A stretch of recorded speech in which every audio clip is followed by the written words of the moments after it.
Sydney has seen a fresh wave of anti-Semitic attacks. Graffiti sprayed at locations in 3 suburbs in the city's east.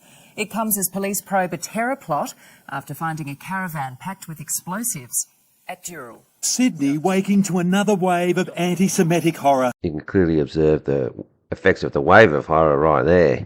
A Jewish school in Maroubra, a shopping centre car park in East Gardens, and a home in East Lakes, just a suburb away. This is just rampant, totally out of control. And now escalating to terror levels after the discovery of a caravan at Dural in Sydney's northwest, the van laden with explosives and a potential hit list. On it, the address of a synagogue. Well, what's the New South Wales government to do at this point in the timeline of the story? Introduce laws, of course, new laws designed to curb, not stop, racial hatred in New South Wales. So new laws they were talking about on the 12th of February. 3 of them passed on the 21st. The attacks have started in October 2020. Most of them are graffiti. So the hate part is the most concerning. Now, it was already unlawful to incite hatred. Of course, it was unlawful, but it was dealt with as a civil matter and eventually ended up in mediation at the New South Wales Civil and Administrative Tribunal. Now, due to the wave of horrific graffiti since October 2024, Attorney General said it's not just acceptable, but criminal. I'm not sure what surveys or whether they gathered this evidence from, but apparently these unacceptable attacks caused community division.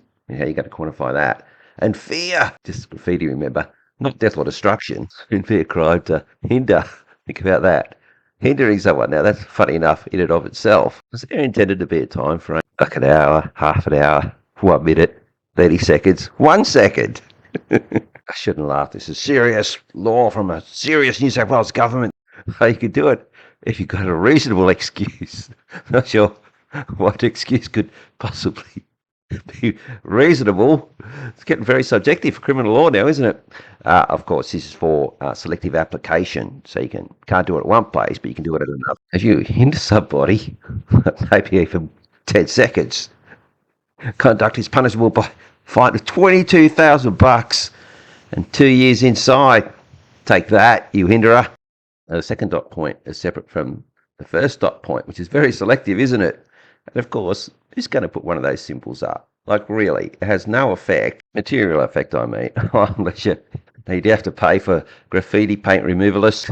So we know that any of them that are put up there for bringing these types of laws. But anyway, aggravated sentences when a person's conduct, just conduct. What is that, a social media post? A comment? Be careful what you say on this video. Wait on, as long as it's could just partially driven by hate. Why? Is that like 1%? They just estimate because they can't. It's theoretical because no one, you can't actually provide evidence of someone's feelings. Even if they do something, they might have just done it for any other reason other than hate. They're just labelling it as hate so they can put you away. The New South Wales Law Reform Commission, former Chief Justice Tom Bathurst says, rightfully, hatred is ambiguous because it's now imprecise and subjective. That's why it used to be in civil law on the balance of probability, where of course there is no prison sentences because nothing can be proven beyond reasonable doubt when it comes to hatred. So the laws were passed, but this is back to the video with the supposed wave of horror on which they passed those laws. Now listen to classic doublespeak. Of the 10 people arrested so far over anti-Semitic attacks in Sydney, Anti-Semitic attacks? senior police say none have shown any specific ideology. So they followed up with what could only be described as an ideological position, i.e. anti-Semitism, to then state there is no ideology that would drive them to commit such hate crimes. I have to correct myself slightly and change doublespeak to triplespeak, because after the doublespeak, he then reverts back to calling them hate crimes, which could only then be anti-Semitic, driven by ideology. We'll finish off with the word hate, going against what he's just said. They still get to bring in hate laws. Now, their storyboard on this operation, because it's all pre-planned a long time ago, is very complex, takes lots of twists and turns. Tonight, caravan con job. Mass arrests as it revealed the Dural terror plot was one big lie. The intrigue, fake plot, it was all a lie. What? Was labelled terrorism. The discovery of a caravan at Dural laden with explosives, targeting Sydney's Jewish community. Today it's been revealed the whole thing was one big hoax. A 100% correct statement. It is one big hoax. but not in the way he's about to explain it. As we know, it started back on October 2024, continuing now, and he is reading a script as part of the hoax. He is the hoax. He is fake. And it's not just the caravan. Weeks of supposedly anti-Semitic attacks, actually the work of organised crime. I've never seen so many truth bombs dropped on a mainstream media news story. Is right, it's organised crime. But as we know, the organised criminals are the banks, corporations, investors, politicians, and of course him, the media. A wave of anti-Semitic attacks strike fear in Sydney's Jewish community. Police, search warrant, open the door! But today, as police made raids right across the city, the theory a lone underworld figure, and not groups with radical views, was responsible for the weeks of chaos. Oh, okay, they're back to lying. I feel a lot more comfortable with this story now. They now want us to believe that's only a theory. This is going to cop, by the way. I can't, because it's all a lie. Put this out as a lone underworld crime figure. Just one guy's responsible for all of it. We believe the person pulling the strings wanted changes to their criminal status, but maintained a distance from their scheme and hired alleged local criminals to carry out parts of their plan. And it wasn't just firebombings and spray paint attacks. The caravan found on a road in Dural in northwest Sydney with explosives and a Jewish hit list back in January was a hoax. Almost immediately, experienced investigators within the Joint Counter-Terrorism team believed that the caravan was part of a fabricated terrorist plot. So they're claiming now to have known back before the laws came in that it was all fake, it was all a hoax. But they didn't think to tell the government, listen, this isn't about hate, it's one lone organised criminal. So the idea behind this disclosure that we knew back then was to put forward that, oh look, we're not just a bunch of buffoons that can be fooled, we're experienced investigators. Yet that wasn't disclosed publicly back then because the government then brought in the laws, which was the whole idea all along, as we know. Essentially a criminal con job.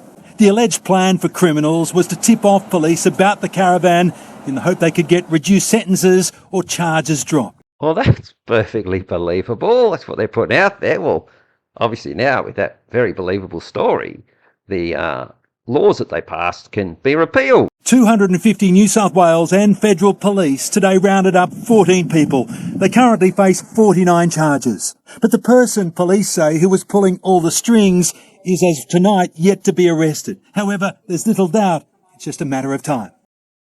Oh, so they're massive raids, arresting all these people whose faces are hidden from us because they're most likely actors. Well, actually, they could have been co-opted and unknowingly, and they're just, patsies. But the main guy, we haven't got him yet, but we will. Jewish leader Alex Rivchin was a target in the anti-Semitic attacks. He just said a second ago, reported, it was a lone organised crime person who we haven't arrested yet, but we will. And it wasn't an anti-Semitic attack. And he just says, it's an anti-Semitic attack. Today's revelation, crimes not of hate. All right, he's just confirmed in a news article where supposedly they're meant to tell the truth. Hey, occasionally they do, by the way. He just said it's not a crime of hate, so the hate speech laws have to be repealed. Well, apparently not. Well, it should have been an automatic repeal. Just one MP, he's got a few questions. So he's pissed off because he reckons he and the rest of the parliament, they got misled. Yeah, misled by these guys. Well, that's the official story when you piece it together. He states the obvious, but can't it just be repealed? Clearly, it's not impossible to repeal legislation in New South Wales. In fact, they have a whole page on it. You just click on a year, into the acts, say 2019. Whoa, look at all these. He's got all repealed, appropriations, transport mail, I don't know what the hell they are. But clearly you can repeal any act you want. Health Legislation Amendment Act. Oh, okay, that might have been leading up to COVID. But anyway, clearly you can repeal the legislation, but apparently not this one. Let's wrap this one up. So, 1, a media political firestorm over hate graffiti for a few months.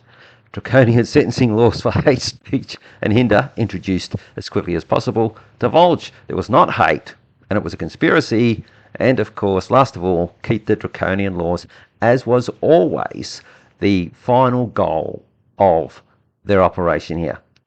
God, what a twisted plot. There's more to this, by the way, with the federal Parliament and their shenanigans. But yeah, I think this is enough for this one. All right, that's it.